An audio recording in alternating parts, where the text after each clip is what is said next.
Okay, and this video review is for a big box of 250 of these 4.5-inch deck screws. Now they call these deck screws, but these are super heavy duty.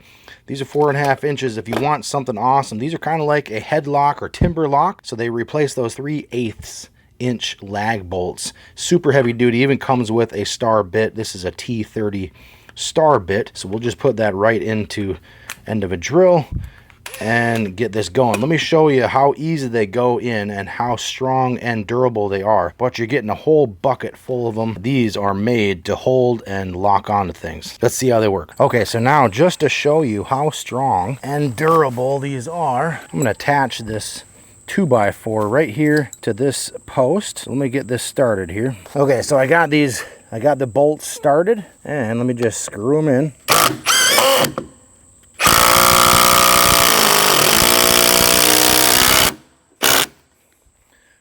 Level that up a little bit.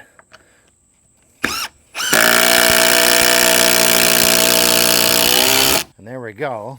Got 2 lag bolts in there. I'm standing right on top of it, so it's not going anywhere. If you want structural support for a deck, this is just a quick demonstration on how much weight it can hold. So if you're building a deck and putting up your floor joists, definitely going to be strong with these type of bolts. These lags that are going to go into a post like that and hold whatever you need. So these are great screws, 4.5 inches. If you need strong structural support, these are the ones. Highly recommend. Definitely pick up a box of these.